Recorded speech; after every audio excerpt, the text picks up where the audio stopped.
mulai Bapak. Terus. Assalamualaikum warahmatullahi wabarakatuh. Waalaikumsalam warahmatullahi wabarakatuh. Alhamdulillahi ala ihsani wa syukru lahu ala taufiqi wa amtinani wa ashhadu an la ilaha illallah wahdahu la syarika lahu ta'ziman li sya'ni wa ashhadu anna Muhammadan abduhu wa rasuluhu da'i ila ridwani wa sallallahu wa sallam alaihi wa ala alihi wa sahbihi wa ikhwani amma ba'd. Ya ikhwan wal akhwat, a'azzani wa a'azzakumullah. Saudara-saudara yang semoga dimuliakan oleh Allah, kita bertemu kembali di malam Sabtu dalam rangka mengkaji tafsir Al-Quran menggunakan kitab Tafsir Jalalain dari Imam Jalaluddin As-Suyuti dan Jalaluddin Al-Mahalli.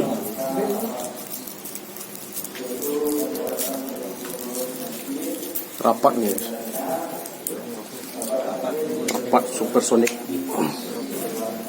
Ya, pada pertemuan sebelumnya kita sudah sampai Ayat 20.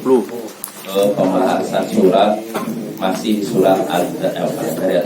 Atur ayat Kita ke-20. sudah masih di surat At-Tur, Ayat ke-20. yaitu ayat Ke-20.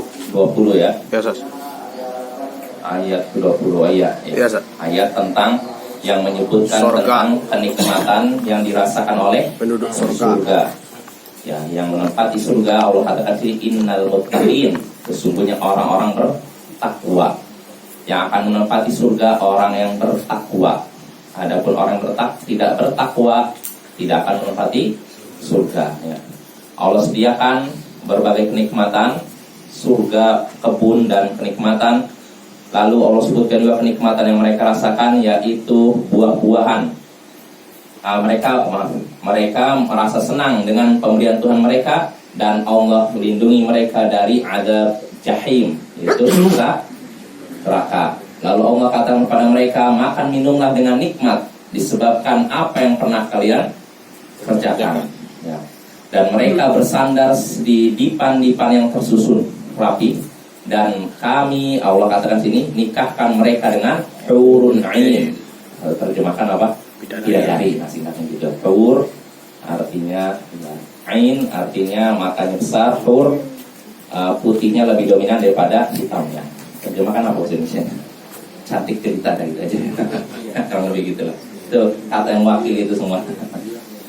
Ya, itu pertemuan sebelumnya. Nah, sekarang kita masuk ayat baru, yaitu ayat ke-21. A'udzu billahi minasyaitonir rajim. Walladzina amanu wattaba'athum dzurriyyatuhum biimanin alhaqna bihim dzurriyyatahum wama alatnahum min 'amalihim min syai'. Kullu imri'in bima kasaba rahin wa amdadnahum bifakihatin wa lahmin mimma yashtahun. Yatanaza'una fiha ka'san la laghwun fiha wa la ta'thim wa yatufu 'alaihim ghilmanun lahum ka'annahum lu'lu'un maknun. Wa aqbala ba'duhum 'ala ba'din yatasaalun qalu inna kunna qablu fi ahlina mushfiqin famanallahu 'alaina wa waqana 'adzabas samum inna kunna min qablu nad'u innahu huwal barrur rahim. Walladzina amanu, dan orang-orang yang beriman, wattaba'athum dzurriyyatuhum biimanin, dan keturunan mereka mengikuti mereka dalam hal keimanan. Orang-orang yang beriman dan diikuti oleh keturunan mereka dalam hal keimanan, alhaqna bihim dzurriyyatahum, maka kami akan mempertemukan mereka dengan keturunan mereka, dengan anak cucu mereka. Wa ma alatnahum min amalihim min syai', dan kami tidak akan mengurangi sedikit pun pahala dari amalan mereka. Kullu mri'im bima kasaba rahin, setiap orang terikat dengan apa yang telah ia kerjakan. Ini terjemahannya.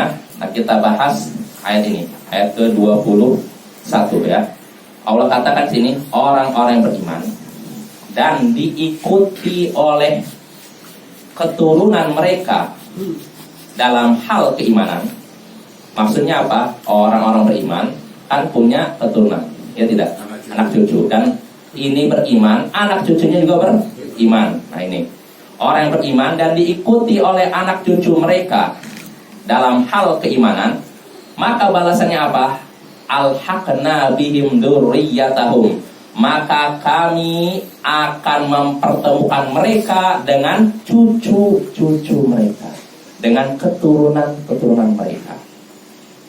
Jelas Bapak gambarannya, orang beriman lalu diikuti oleh keturunannya yang beriman, maka mereka ini akan dipertemukan dengan keturunan mereka yang beriman ya. Maksudnya apa? Di sini ada dijelaskan oleh Imam Al-Mahalli sini. Orang yang beriman dan diikuti oleh keturunan mereka dalam hal keimanan, maksudnya keturunan mereka ini as-sighar wal kibar, baik yang masih kecil maupun dewasa ya.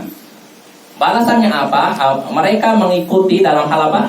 Keimanan, bukan semata-mata nasab. Jadi keturunan mereka ini mengikuti dalam hal keimanan, bukan semata-mata nasab ya.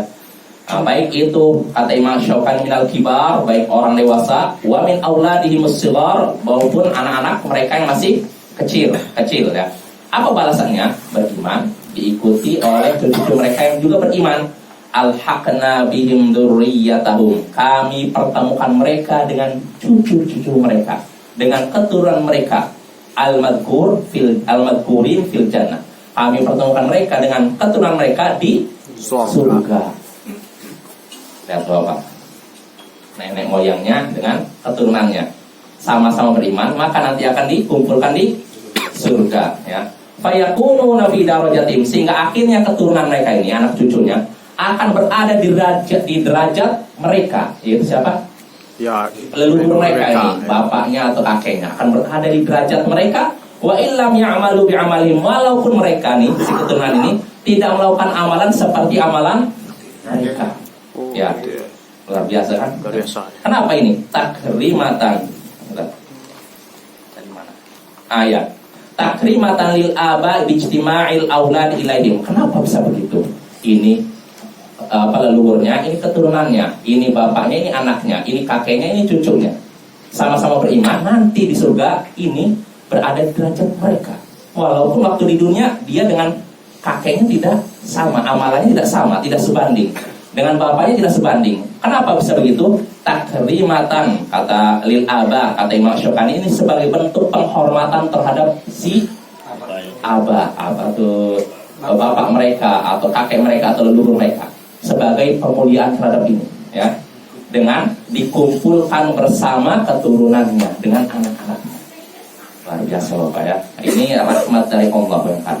Jadi kalau kita punya kakek, mungkin bapak kita yang soleh, dan kita pun beriman juga, tapi amalan kita tidak sama seperti amalan ayah kita, tidak seperti amalan kakek kita, nanti kita akan dipertemukan di surga sesuai dengan derajat mereka, walaupun amalan kita sedikit. Nah ini rahmat Allah ya. Banyak. Ya. Kalau misalnya cucunya yang lebih bertakwa, lebih banyak amalannya dari kakeknya. Nah itu bisa, kalau memang dia bertakwa soleh, bisa dia punya syafaat. Dia bisa mengangkat derajat kerabatnya. Derajat lebih Nah tinggi. gitu. Syafaat itu Bapak-bapak bisa untuk menyelamatkan seseorang dari neraka ke surga, atau dari surga yang derajat rendah menuju surga yang derajat lebih tinggi. Itu syafaat ya. Atas izin Allah, tentu saja dengan izin Allah. Kalau Allah tidak izinkan, tidak akan tidak akan terjadi seperti itu. Nah ini Bapak ya. Nah yang seperti ini, kalau kita pikir kalau kakek bapak saya baik, saya juga baik, masih beriman, walaupun saya amalan tidak seperti bapak saya, nanti akan sama seperti bapak saya. Ini surga, jangan-jangan neraka juga gitu. Gimana kalau neraka? Apa aja? Nah, mungkin akan timbul anggapan seperti itu kan? Maka Allah tiadakan anggapan seperti itu. Allah luruskan anggapan seperti itu. Allah katakan kullu mri'im bima kasabarohin, setiap orang akan terikat dengan perbuatannya sendiri ya. Maksudnya kata Imam Syekh As-Sa'di, artinya beda antara surga dengan Neraka. neraka itu negeri keadilan. Artinya seorang hanya akan dibalas sesuai perbuatannya saja. Ya, dia tidak akan menanggung dosa orang lain. Tapi Ustaz, ada yang orang yang pertama berbuat dosa ini kan orang yang beriman. Itu kalau dia jadi contoh, lain lagi. Jadi gini, Pak Sunardi misalkan, contoh aja Pak Sunardi, maaf ya. Misalkan orang tua Pak Sunardi misalkan melakukan maksiat. Nih, melakukan maksiat apa? Iya, Si Fulan. Ya contohnya si A lah punya anak nih. A ini melakukan maksiat apalah yang buruk. Nanti si A ini nggak nanggung dosa ayahnya. Ya kecuali kalau orang tuanya ngasih, nah cara melakukan maksiat gini nah diikutin sama si anak, maka si orang tua akan dapat dosa terus. Gara-gara si anak melakukan hal tersebut. Dosa jariah. Iya, dosa jariah. Jelas Bapak ya. Tapi kalau seorang nggak pernah nyontohkan, nggak pernah memperlihatkan maksiat kepada anaknya, tiba-tiba anaknya berbuat salah ke bapaknya, enggak. Atau bapaknya berbuat salah, ditanggung anaknya, enggak. Nah, seperti itu dalam Islam ya. Jadi tidak ada istilah apa? Dosa menebus Dosa itu pelesiran. ada. Jadi dalam Islam kan Bapak ya. Dosa warisan. Ada istilahnya kayak gitu. Ya kita lanjut. Jadi Allah katakan setiap orang akan terikat dengan apa yang ia kerjakan. Setiap orang akan terikat dengan apa yang ia kerjakan. Apa yang ia kerjakan maksudnya? Min amali khairin aw syarr. Dia akan terikat dengan perbuatan baiknya dan perbuatan buruknya. Artinya setiap perbuatan ada konsekuensinya gitu loh. Yu'akhadhu bisyarr wa yujaza bil khair. Dia akan mendapatkan hukuman gara-gara melakukan keburukan, dan dia akan mendapatkan balasan juga karena melakukan kebaikan. Kalau dia melakukan keburukan, balasannya buruk. Kalau dia melakukan kebaikan, balasannya baik.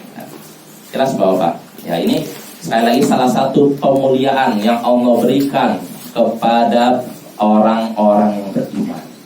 Lihatlah, walaupun leluhur kita amal kita tidak sama seperti ayah kita atau kakek kita bisa berkumpul dengan mereka di surga. Sampai berapa keturunan Ustaz? Allah Ta'ala nggak tahu. Yang jelas disebutkan ketika kisah Ashabul Kahfi, masih ingat ya kisah Khidir dengan Nabi Musa menemukan ini, lalu dibangun lagi kan, rumah yang udah mau roboh dibangun lagi. Atau Nabi Musa ngapain ngurus itu kan, udah mau jatuh biarkan aja jatuh loh, kenapa harus diinikan?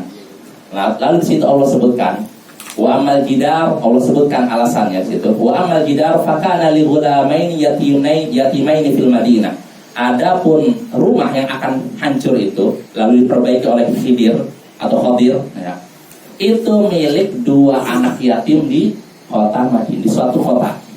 Wa kana abuhuma shalihah. Dan kedua ayah dari kedua anak itu soleh. Jadi sebabnya Nabi Khadir ingin bangun lagi. Tadi udah jatuh diinikan dengan alasan ayah dari dua anak ini soleh. Siapa ayah ini? Ayah berarti kan bapak kita langsung kan. Nah kata Imam Ibnu Katsir, yaitu ayah yang ketujuh. Ayahnya ayah kita, ayahnya dari kakek kita, ayahnya terus sampai ketujuh. Bayangkan. Jadi apa namanya itu? Ayahnya kita kakeknya ayah buyut. Kakeknya buyut apa? Ayahnya buyut. Kakek buyut. Terus sampai ketujuh. Nah, itu namanya. Jadi yang soleh itu bukan ayahnya atau kakeknya, bukan buyutnya, tapi yang ketujuh, bapak yang ketujuh. Lihat ini. Bagaimana kesolehan seseorang berpengaruh kepada keturunannya. Saya kira Ustaz kan semua ini keturunan Nabi Adam. Nabi Adam di surga mana? Di surga tingkatan berapa Nabi? Oh, malah nggak tahu sih. Nanti dikumpulkan sama. Ya, itu salah satu bentuk pemuliaan Allah terhadap kaum mukminin ya. Ya, kita lanjut lagi. Jadi itu kenikmatan yang Allah sebutkan yang akan diterima penghuni surga. Mereka akan berkumpul dengan siapa? Keturunan mereka yang beriman ya. Lalu berikutnya Allah sebutkan wa amdadnahum bifakihati wa lahmim mimma yashtahun. Dan kami beri tambahan mereka. Kami beri kepada mereka tambahan selain nikmat tadi berupa buah-buahan dan daging yang mereka sukai. Nah ini kenikmatan yang akan dirasakan penghuni surga. Selain tadi bertemu dengan keluarga mereka, mereka juga akan Allah beri buah-buahan dan daging yang mereka sukai. Buah-buahan apa? Kira-kira apa saja?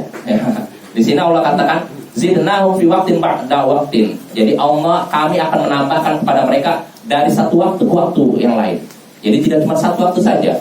Ya bisa jadi kalau kita Bapak, kita kan misalkan di dunia ini kan ada musim ini rambutan, musim durian, musim ini ya kan? Ya kan? Sekarang kita bersenang-senang makan durian sepuas-puasnya sampai mencet. Nanti 1 bulan lagi sudah tidak ada lagi kan? Ya kan? Nah, tapi kalau kenikmatan surga, kita inginkan buah-buahan akan selalu Allah sediakan. Allah tambah terus dari waktu ke waktu. Tidak akan hilang dalam satu waktu. Ya tergantung kehendak kita ingin ini Allah sediakan. Jelas Bapak ya? Ya ini. Jadi kami berikan tambahan kepada mereka berupa buah-buahan dan daging yang mereka sukai. Ya, daging, bisa daging apapun, di antara daging burung. Ya ini termasuk Allah sebutkan dalam surat surat Al-Waqiah. Ini termasuk makanan penghuni surga. Ya. Allah akan memberikan kepada mereka buah-buahan dan daging yang mereka sukai. Apapun daging dan buah-buahan yang mereka sukai, wa illam yusarrihu bil talabi. Walaupun mereka tidak jelas, tidak menegaskan bahwasanya mereka minta. Tidak terang-terangan mereka minta. Artinya tidak perlu diungkapkan. Terbesit dalam hati. Iya, tapi dalam hati. Oh, sediakan. Ya, kalau kita kan nggak seperti itu kan. Di dunia kan, misalnya kita dijamu oleh siapa. Kalau kita tidak minta, nggak akan diberi kan? Ya tidak. Ya kan baru kalau minta, saya tolong sediakan ini susu aja. Saya pengen kopi. Baru sadar kan, misalnya kita berkunjung ke ini tawarkan mau apa, baru kita ngomong kan. Kalau tidak tawarkan, nggak akan minta. Ya. Dan nggak tahu apa yang kita pikirkan. Oh saya pengen ini, nggak tahu kan. Tapi kalau di surga, walaupun kita tidak terang-terangan meminta itu dan minta ini, Allah akan sediakan itu. Allah akan berikan itu. Jelas Bapak? Ya. Jadi kata Imam An-Nawawi, Imam Al-Mahalli, walaupun Allah akan memberi itu, walaupun mereka tidak terang-terangan memintanya. Ya. Beda dengan di dunia sekali lagi. Ya, karena itu kenikmatan kedua yang Allah sebutkan dari ayat ke-21 ya.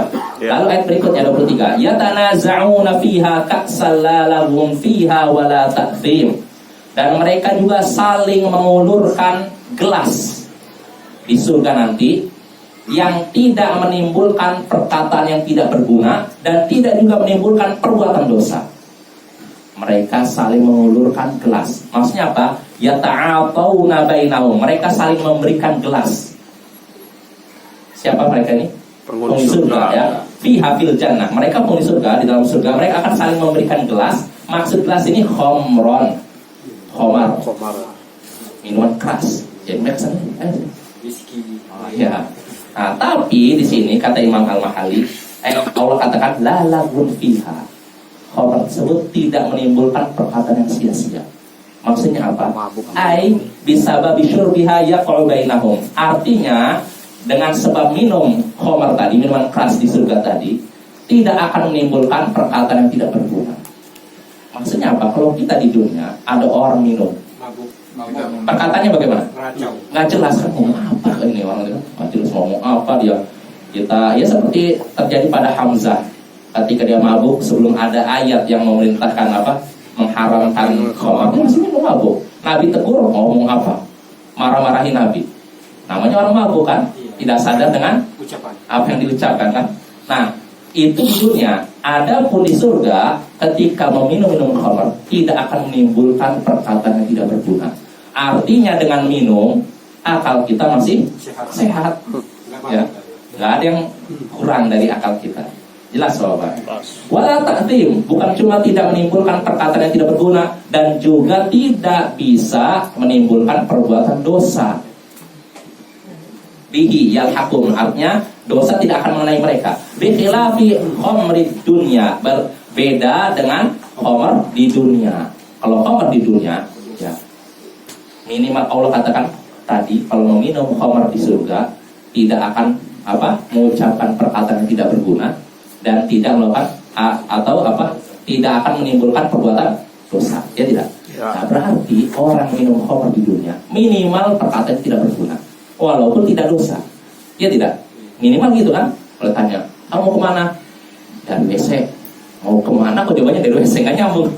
Ya kan, ditanya kemana, jawabannya dari. Nggak nyambung kan? Minimal begitu. Maksimalnya dosa, ya tidak? Ya. Betul tidak? Iya.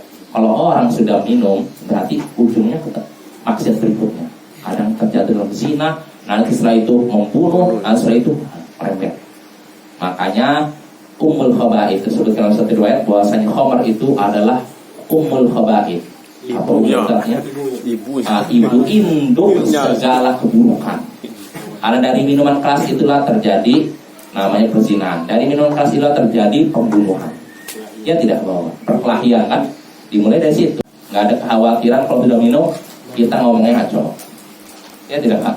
Betul kan? Pusing gini kepala kita. Enggak. La yusaddauna anha wa la yunzifun. Allah katakan dengan minum khamar tidak akan pusing. Allah sebutkan dalam surat Al-Waqi'ah. Jadi beda dengan di dunia. Ya, kalau minum sedikit saja ngaco, pusing gitu kan? Ya. Ya itulah kenikmatan yang Allah berikan kepada siapa? Penghuni surga. Diberi khamar, mereka saling memberikan minuman, tapi tidak ngaco gara-gara itu dan tidak melakukan perbuatan dosa. Ya. Itu kenikmatan yang ketiga. Lalu berikutnya Allah katakan wa yatufu alaihim ghilmanul lahum ka'annahum lu'lu'um maknun, dan mereka dikelilingi oleh anak-anak muda. Dan seakan-akan mereka anak-anak muda ini seperti mutiara yang tersimpan. Mereka akan dikelilingi oleh anak-anak muda. Dikelilingi untuk apa? Nah, lil khidmah, dilayani, minum atau apa ya. Mereka akan dikelilingi oleh anak-anak muda. Maksudnya para pelayan yang muda. Di sini kalau kata Imam Al-Mahali ariqah, orang-orang merdeka, bukan apa? Budak ya. Dan mereka ini kata Allah katakan mereka seperti pelayan-pelayan tadi yang muda tadi, seperti mutiara yang tersimpan. Mereka kata Imam Al-Mahali di sini hasan husnan walatofatan, mereka dalam hal keindahan dan kelembutan seperti mutiara yang tersimpan. Maksudnya apa? Masurun fisad. Mereka itu seperti mutiara tersimpan, yaitu yang tersimpan di kerang. Kan mutiara juga dalam kerang. Li'annahu fiha ahsanu minhu fi ghairiha. Sebab mutiara kalau di dalam kerang ini lebih indah, lebih baik daripada mutiara di luar kerang. Betul tidak? Ini penjelasan Imam Al-Mahali ini. Saya belum pernah lihat. Ada yang pernah lihat mutiara di luar kerang atau dalam kerang? Mungkin maksudnya Ustaz kalau yang di luar itu sudah disentuh manusia. Alamnya bisa jadi. Kalau di dalam kerang kan baru. Iya, kalau kerang. Tapi nggak ada kalau mutiara di luar kerang ya?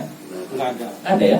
Dalam kerang ya? Ya ini kata Imam Mahali, karena kalau mutiara berada dalam kerang ini lebih baik daripada di luar kerang, daripada di selain kerang. Nah ini menunjukkan perumpamaan tadi apa? Para pelayan surga. Jadi mereka ini seperti seakan-akan seperti mutiara yang tersimpan. Mutiara kalau tersimpan kan indah kan? Nah begitu pula para pelayan surga nanti. Gimana Bapak? Udah terbayang belum? Tidak indahnya surga ya? Tidak bisa dibayangkan. Jauh, apa yang kita bayangkan itu masih jauh dari yang kenyataannya ya. Wa aqbalu, lalu berikutnya Allah menyebutkan keadaan penghuni surga, wa aqbala ba'dhum 'ala ba'dhi yatasaalun. Lalu sebagian mereka saling berhadapan satu sama lain sambil bertanya, sambil bercakap. Maksudnya apa? Yas'alu ba'dhum ba'dhan 'amma kanu 'alaihi wa ma wasalu ilaihi taladdudan wa i'tirafan bin ni'mah. Mereka penghuni surga, sebagian mereka akan saling berhadapan satu sama lain, lalu saling bertanya, saling bercakap. Maksudnya apa? Kata Imam Al-Mahali, maksudnya sebagian mereka akan bertanya kepada sebagian yang lain tentang keadaan mereka ketika di dunia dan keadaan mereka yang sudah mereka capai sekarang ini. Dulu dunia, sekarang surga.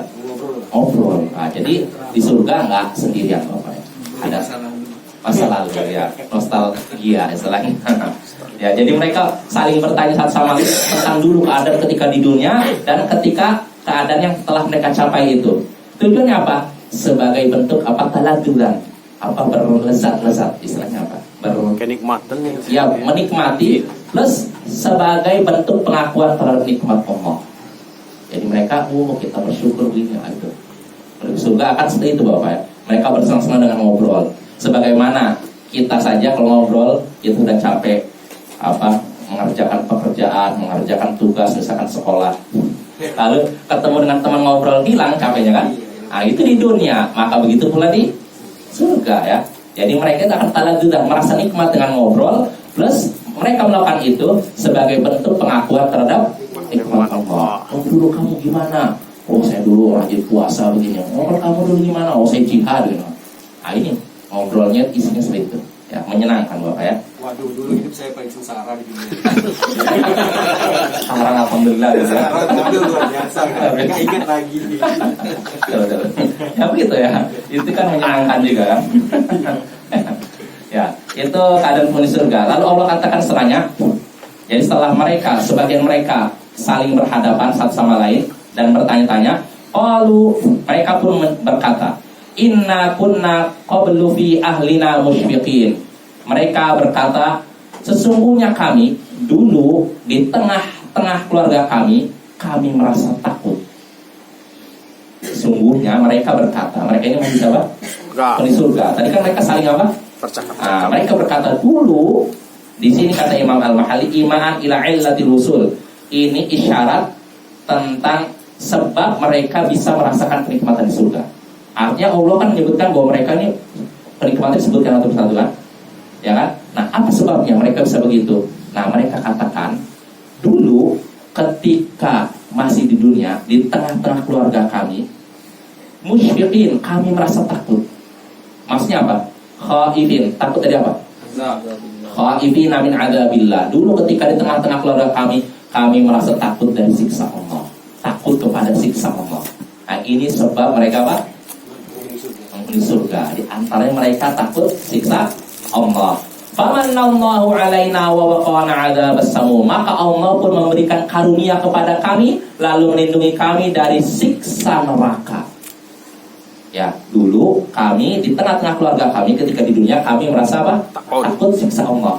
Akhirnya Allah pun memberikan karunia kepada kami. Berupa apa? Di sini kata Imam Al-Mahalli bil maghfirah, berupa pengampunan. Jadi akhirnya karena takut kepada siksa Allah, Allah berikan ampunan. Lalu Allah pun kata Imam di sini disebutkan wa waqana adzabas samum. Akhirnya Allah pun melindungi kami dari siksa samum. Siksa apa di sini terjemahnya? Samum. Iya, siksa terjemahnya apa? Siksa neraka kan? Pori-pori. Sakit sampai masuk neraka. sakit dalam pori-pori. Ada neraka ya? Oh iya. Jadi maka gara-gara mereka dulu takut kepada siksa Allah, Allah memberikan anugerah pada mereka berupa ampunan, lalu melindungi mereka dari siksa neraka. Di sini an-nar, di sini ada keterangan, yaitu neraka. Ya, samum ini siksa neraka. Liduhuliha, an-nar, maaf, api, siksa api. Maksudnya api di mana?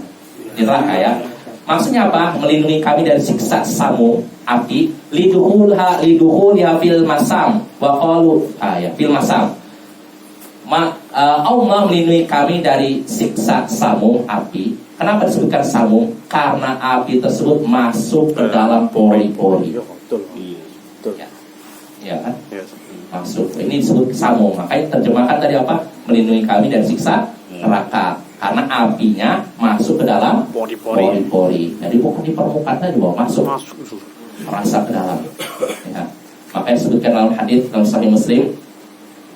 Lan yajlisa apa kata Allah, Nabi nyatakan sungguh seandainya seorang terbakar duduk di atas bara api sehingga membakar pakaiannya dan menembus kulitnya lebih baik daripada dia duduk di atas kubur seorang muslim. Itu bagaimana menggambarkan siksa apa? Neraka kayak itu, terbakar lalu sampai masuk ke dalam pori-porinya. Meleleh. Nah itu Bapak ya. Jadi inilah karunia yang Allah berikan kepada siapa? Penghuni surga. Gara-gara apa? Takut. Dulunya takut pada siksa Allah. Ya, akhirnya Allah pun berikan ampunan. lalu Allah selamatkan mereka, lindungi mereka dari siksa neraka yang apinya masuk ke dalam pori-pori. Wa qalu aidan, wa qalu iman aidan. Lalu mereka juga berkata sebagai isyarat sebab mereka masuk surga. Apa sebabnya? Kalau tadi pertama gara-gara apa? Takut siksa Allah. Yang kedua, inna kunna min qablu nad'u innahu huwal barur rahim. Sesungguhnya kami dulu ketika di dunia kami menyerunya, berdoa kepadanya. Sesungguhnya sesungguhnya dia huwal barur rahim. Dia itu maha melimpahkan kebaikan lagi maha penyayang. Nah, ini sebab kedua. Dulu mereka karena takut siksa Allah. Kedua, dulu ketika di dunia kami menyerunya. Maksudnya apa? Na'buduhu muwahhidin. Kami beribadah kepadanya dengan mengesakannya. Nah, intinya ini tahu tauhid. Ya Bapak, gak ada manfaatnya amalan kita sebanyak apapun tanpa tahu tauhid. Nah, rugi Bapak, kita melakukan amalan banyak ya. Sholat ribuan kali, puasanya ratusan kali, haji puluhan kali, sedekahnya ratusan miliar, tapi tidak ada tauhid, sia-sia. Faqadimna ila ma 'amilu faj'alnahu haba'an manthura. Kami menghadap kepada amalan mereka, lalu kami jadikan itu seperti debu yang terbang. Itu amalan orang yang tidak ada tauhid, tidak ada iman ya, syirik, kufur dan semacamnya. Sia-sia Bapak ya. Nah, yang penting apa? BBC. Apa? Takhayul. Tatayur syirik. Takhayul ya. Takhayul. Nah, ya. Kalau takhayul itu gambar gimana? Kadang saya masih belum bisa bedakan takhayul sama khurafat. Tapi intinya kedua-duanya salah. Apa ya? Anda tahu? Apa itu takhayul? Takhayul kalau bahasa Arab Bapak ya, dari kata Khayalan. Takhayul, menghayal. Artinya hayalan, nggak ada dalam dunia nyata. Khurafat ya mirip juga. Jangan sama. Saya nggak tahu gimana ya. Tapi intinya ini bisa merusak akidah. Kalau orang sudah biasa percaya takhayul. Masuk kepercayaan juga. Apa itu? Takhayul itu artinya masuk kepercayaan juga. Iya, betul. Ya sama seperti keyakinan nanti kalau ada orang meninggal malamnya di gentayangan. Nah itu ada Bapak itu keyakinan. Ya, karena ada saya punya kerabat begitu. Ya, rahimahullah ya, orang terdekat. Jadi sering cerita di dekat saya ketika saya masih kecil. Dulu ini kamu tuh apa istilahnya? Bapaknya, wujud lah istilahnya. Kalau ini ibu lagi kesini, lagi keluar malam, dia berdiri di situ, mandangi saja, pakai di atasnya seperti pakai handuk katanya. Nah ini khurafat Bapak. Khurafat kata takhayul. Yang jelas itu keliru ya. Gak ada namanya roh gentayangan. Bapak kalau masih yakin itu, aduh ini harus perbaiki ya. Itu bisa merusak akidah kita. Jadi kalau orang sudah meninggal ya sudah dalam kubur, nggak keluar. Nanti keluarnya kalau hari kiamat baru roh sama jasadnya. Kalau merasa siap dengan sesuatu itu. Nah itu tatayur. Nah itu juga tatayurnya apa bisa masuk khurafat atau takhayul? Saya nggak tahu juga. Kalau tatayur tanya gini Bapak, merasa sial karena melihat sesuatu, mendengar sesuatu atau mengetahui sesuatu. Ini tatayur, ini syirik. Disebut dalam Musnad Ahmad, at-tiyarah syirik. Tatayur itu syirik. Tatayur itu syirik. Tatayur itu apa? Tadi merasa sial karena melihat sesuatu. Misalkan melihat ya, kalau orang Arab dulu keluar rumah melihat orang mukanya begini. Oh, sial kali ini saya. Nah, itu tatayur syirik gitu. Itu karena mengetahui sesuatu. Oh, angka 13 angka sial. Itu syirik.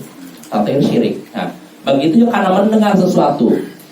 Kalau orang Arab dulu kalau mendengar suara burung hantu, sial. Berarti ada yang mati di antara kita. Siapa ya? Kamu. Nah, itu kayak gitu. Nah, itu tatayur. Iya. Kita nggak boleh mempercayai gitu. Kalau kita masih percaya begitu, berarti akidah kita masih rusak. Ya, dan yang seperti ini di negeri kita masih ada tidak? Banyak. Nah, inilah kesempatan kita Di untuk. kampung saya kalau bunyi gagak, nah itu katanya ada orang ngomong. Nah itu Pak, itu yang perlu kita bersihkan. Ya, kalau selama di tengah-tengah kita masih ada seperti itu, akan tidak Allah berkahi ya negeri kita ini. Ini perjuangan panjang Bapak ya, untuk membersihkan penyakit umat ya. takhayul, tatayur sama khurafat ya. Sama yang tengah-tengahnya tadi. Ya. Itu juga banyak itu.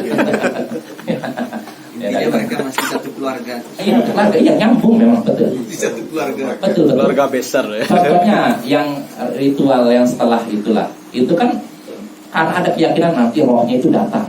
Betul, saya pernah baca ada seorang yang mengadakan ritual itu setelah ini. Kenapa?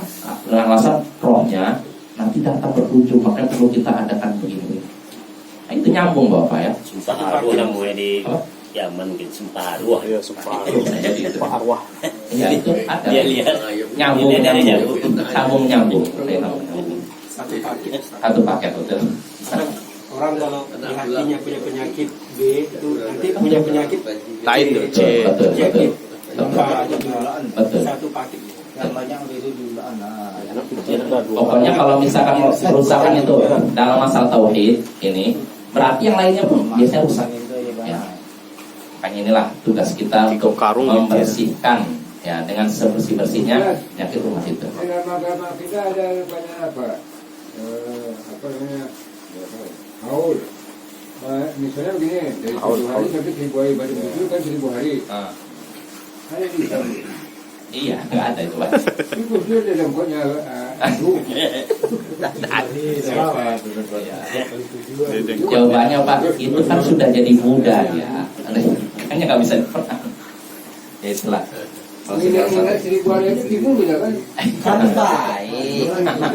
Kan baik. Budaya kita dulu. Iya, itulah yang udah mendarah daging di negeri kita. Dan kalau kita memang harus perlahan, kalau langsung tiba-tiba itu ribut ya, perlahan. Mudah-mudahan Allah bersihkan ya suatu saat.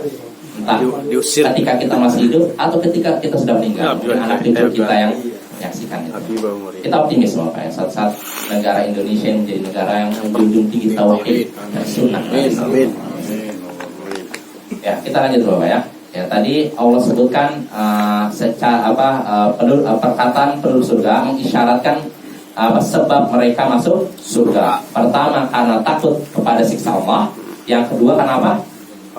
Menyeru Mereka dulu menyeru Allah, berdoa pada Allah. pada Allah, mengesahkan Allah ya. Ya, innahu huwal barur rahim. Jadi mereka berkata sesungguhnya kami dulu di dunia menyerunya, berdoa kepadanya, maksudnya beribadah kepadanya dengan mengesahkannya. Ya. Sesungguhnya dia huwal barur rahim, istinafan ya. Sesungguhnya dia Allah huwal barur rahim, dialah yang maha melimpahkan kebaikan lagi maha penyayang. Ya. Maha melimpahkan kebaikan maksudnya al-muhsinus shadiqu fi wa'di. Artinya Allah berbuat baik dan benar dalam janjinya. Innama bar. Jadi al-bar ini termasuk asma husna. Artinya apa?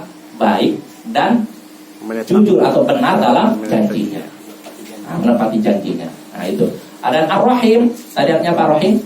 Maha penyayang. Maksudnya al-azimur rahmah. Rahmatnya sangat agung, sangat besar.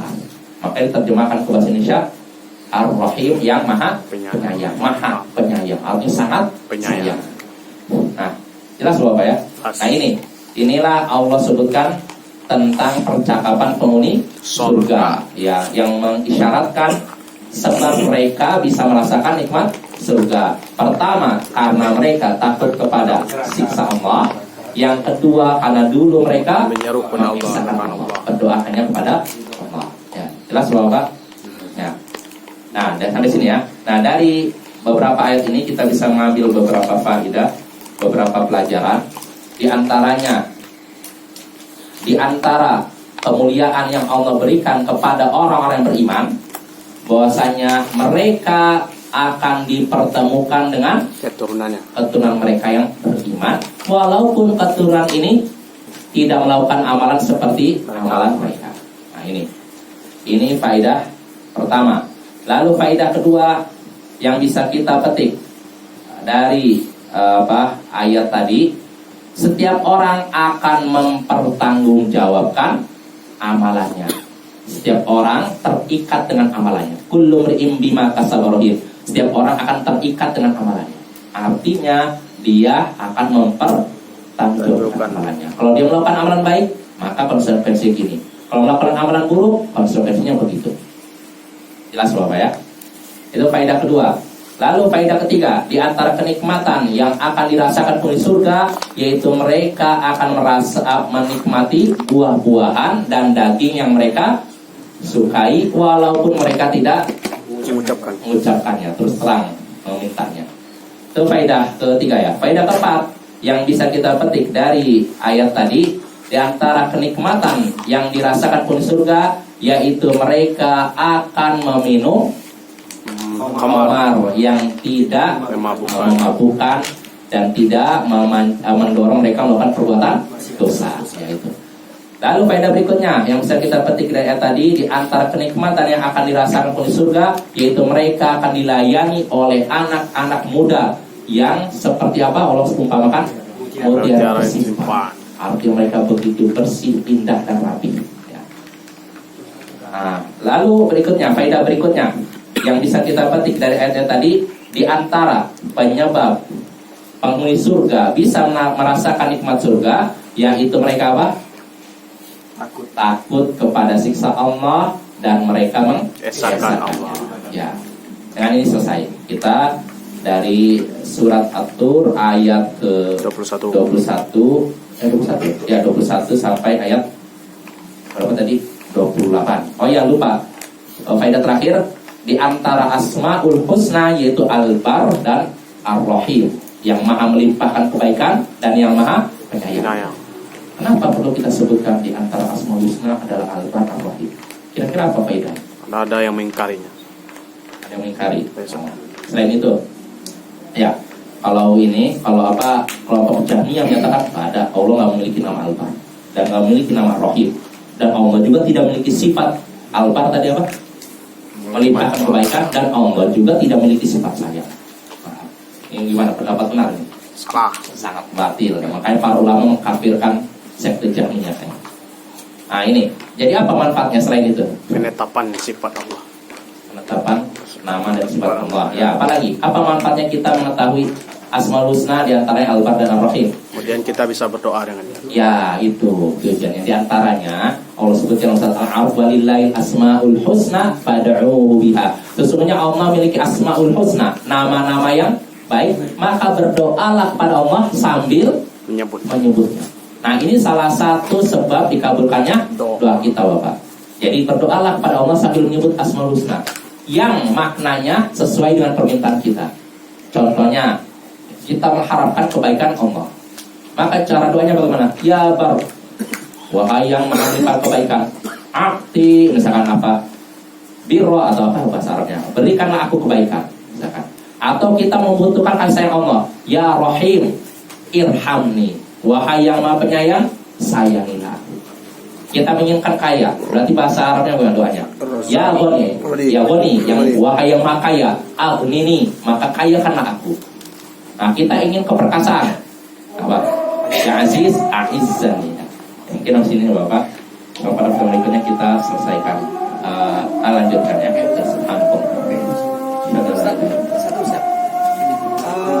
Apakah anak-anak kita